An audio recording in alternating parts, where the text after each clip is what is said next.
এটা একটা তরতাজা অ্যাডেনিয়াম গাছ, কিন্তু এই গাছে ফাঙ্গাস অ্যাটাক করেছে। দেখতেই পাচ্ছেন যে ফাঙ্গাস অ্যাটাক এমনভাবে হয়েছে যে এই প্রান্ত থেকে এই প্রান্ত টোটালটাই এই যে আঙুল দেখা যাচ্ছে। যদি কাঠি পরে দেখাই তাহলে আরও ভালো বোঝা যাবে। এই দেখো, পুরো এই প্রান্ত ছিদ্র করে দিয়েছে।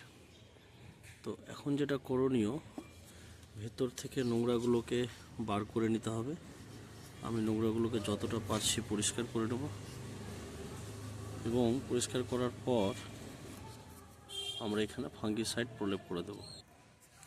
আর একটু মাটিটাকে কুচিয়ে তুলে নিতে হবে, কারণ মাটি বেশি হয়ে গেলে ঠিক হয় না, মানে উঠাতে পারবো না। পরিস্থিতি দেখে যা মনে হচ্ছে একে নতুন টবে বসানোটাই ভালো হবে। আমি দেখি টোটাল মাটিটা উঠিয়ে কি পরিস্থিতি। গাছটা টব থেকে ওঠানোর পর যেটা পেলাম সেটা চমকে যাওয়ার মতো। ভাগ্যিস গাছটাকে টব থেকে বার করলাম। পরিস্থিতিটা দেখুন একবার। এই শীতে জল ধরে ধরে কি অবস্থা হয়েছে। তার মানে বোঝা যাচ্ছে যে ড্রেনেজ সিস্টেম প্লাস মিডিয়া যদি ঠিকঠাক না থাকে, অ্যাডেনিয়াম করা খুব ডিফিকাল্ট। আলটিমেটলি এরকমটা হলো। এই জায়গাটায় ফাঙ্গাল ইনফেকশন হয়েছিল, যতটা পেরেছি কেটে বের করে নিয়েছি। এরপর এখানে ফাঙ্গিসাইড দেবো। তার আগে একটু ধুয়ে নেবো এটাকে। ফাঙ্গিসাইড হিসেবে ব্লাইটক্স নিয়েছি মোটামুটি একটা পরিমাণ মতো। তারপর যেখানে ইনফেকশন হয়েছে বা পচন ধরেছে সেই জায়গাটা কেটে বাদ দেওয়ার পর এভাবে লিপটে দিতে হবে। ভালো করে করতে হবে, কারণ অ্যাডেনিয়াম করাটা খুব জটিল কাজ। এর একটাই ভয় যে প্রচুর পরিমাণে ফাঙ্গাস অ্যাটাক করে গাছের কর্ডেক্সকে পচিয়ে দেয়। তারপর এটাকে মোটামুটি 2-1 দিন রোদে শুকাতে হবে। শুকানো হয়ে গেলে তারপর রিপোর্ট করা যাবে। তো এভাবে মোটামুটি ফাঙ্গিসাইড প্রলেপ করার পর এরকম দেখতে লাগবে। এইভাবে একে শুকাতে হবে। শুকাতে কেউ ভুলবেন না, এটা একটা বড়সড় স্টেপ। কারণ অ্যাডেনিয়াম যতটা দেখতে সুন্দর লাগে তার পিছনে রয়েছে প্রচুর মিস্ট্রি, যেগুলো মানুষকে খুব সজাগ থাকতে হয়। মাটির জন্য আমি 50% ভার্মি কম্পোস্ট আর 30% বালি নিয়ে নিয়েছি, এবং এর সাথে মিক্স করব কিছুটা শিংকুচি আর কিছুটা হাড় গুঁড়ো।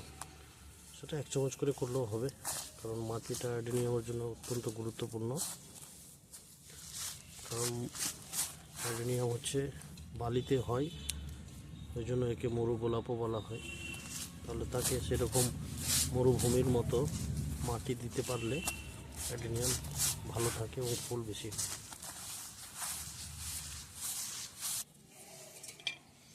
মাটির ড্রেনেজ সিস্টেমটা ঠিক রেখে একটু সাবধানে আমরা মাটি দিয়ে দেব। মাটির রেশিওটা কিন্তু খুব সাবধানে, কারণ মাটি এলোমেলো হলেই অ্যাডেনিয়াম কিন্তু নষ্ট হয়ে যাবে। অ্যাডেনিয়ামের সবচেয়ে বাজে রোগ হচ্ছে ফাঙ্গাসের আক্রমণ। এবার এটা আগে থেকে দেখিয়ে রেখেছি, যেখানে ফাঙ্গিসাইড লেপটানো হয়েছে এবং যে জায়গাটা বেশি খাম হয়েছে সেই জায়গাটা তো লেপটে দেওয়া হয়েছে। এবার আমরা জাস্ট এটাকে এইভাবে দিয়ে মাটি দিয়ে দেবো। আলটিমেটলি গাছটা বসিয়ে দেওয়া হলো। বসিয়ে দেওয়ার পরে গাছটার এখন এই লুকস দেওয়া হয়েছে। একটু উপর করে বসিয়েছি, কারণ অ্যাডেনিয়াম একটু প্রতি বছর তার কর্ডেক্সকে মোটা করে। আগে এই অবধি ছিল, এখন সেটাকে একটু উপরে তুললাম। তো থ্যাংক ইউ সবাইকে।